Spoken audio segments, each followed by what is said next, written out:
So what led up to the collective expulsion of Russian diplomats? It all began with the poisoning of an ex-Russian spy in the UK.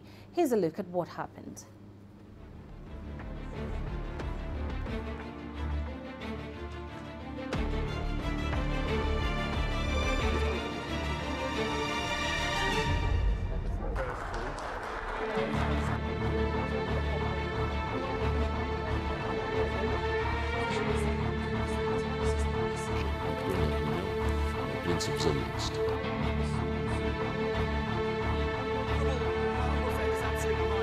The police investigation is ongoing.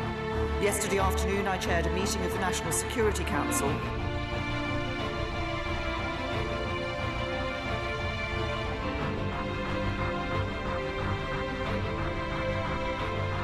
So, Mr. Speaker, there is no alternative conclusion other than that the Russian state was culpable for the attempted murder of Mr. Skripal and his daughter.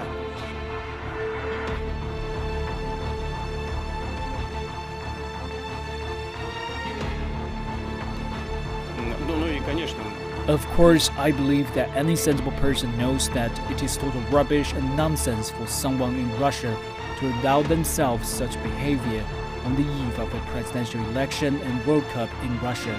It is unthinkable. What we have seen shows that there is no other conclusion but that the Russian state is culpable for what happened on the streets of Salisbury.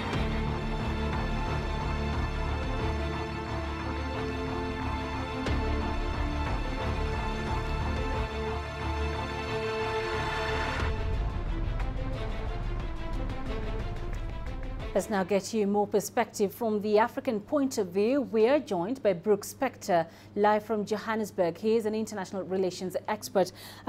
Brooks, it's being described as the biggest mass expulsion of diplomats in modern history. What's your reaction to the standoff between Russia and the UK and the subsequent action by Western countries?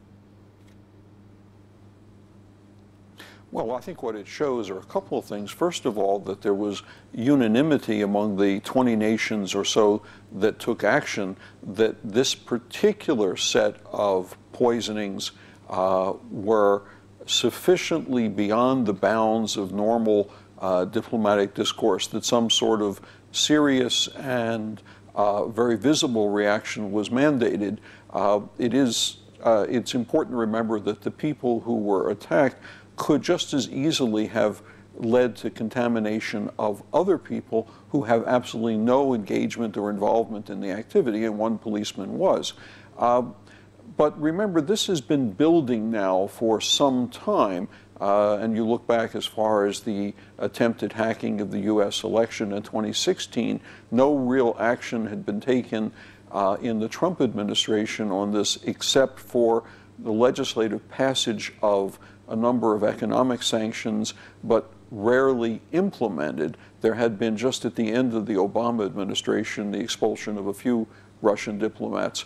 The Russians at that time did not respond. This time, you'll notice that the Russians, although they're apparently giving the opinion that they are very upset, very annoyed, very angry, they have not yet decided on what it is they're going to do, and they've offered, at last count, something like 17 different explanations of what could have happened to that man and his daughter in the UK.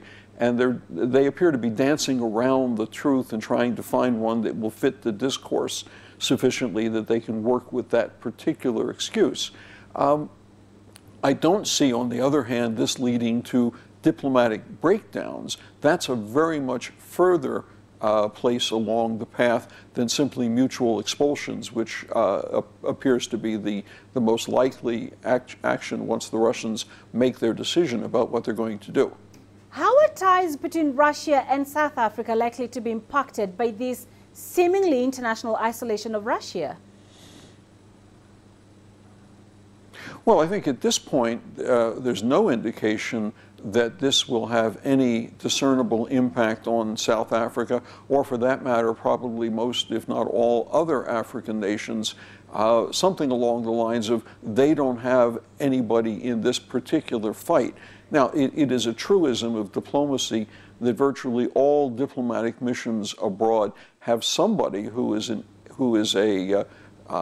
intelligence operative of one type or another in an embassy, but there's no indication that I can find here in this country or anywhere else on the continent that African nations are considering getting into the process of expelling Russian diplomats. In fact, there'll be a BRICS summit in the next little while, and the Russian delegation will be large, presumably led by the Russian president, and so I don't expect that you will see any particular impact of this round of expulsions and anger between Moscow, Washington, and the other countries in Europe on that particular event when it takes place in South Africa. At this point, Brooks, what should be done to stop this issue from escalating further?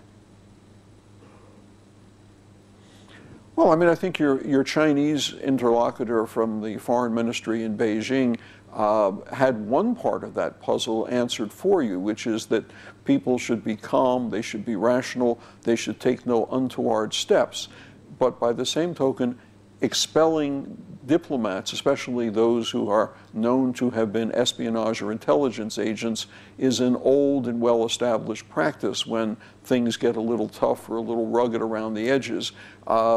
I think what's going to happen sooner or later before you end up in a position where entire legations are closed and all diplomats are expelled and that kind of thing, there will have to be some cooler efforts to figure out a way out of this cycle of recriminations. One of the things that will probably happen is that there'll be some sort of agreement to study how this happened, to study the nerve agent that was used, and to apply their minds, as we like to say in Africa, to solving the problem. And then it will run down a little bit and it will simply become part of the background noise, the chatter, to the less than perfect relations between Russia and the West at this point. But that relationship is not primarily a function of the attempted assassination in Salisbury in England. The problems with the relationship, of course, have a whole other list of things that are party to it. Those have to be addressed as well before relations become as normalized as some people would like to have hope. All right, Brooks Spector, we appreciate you speaking to us. Thank you for your time.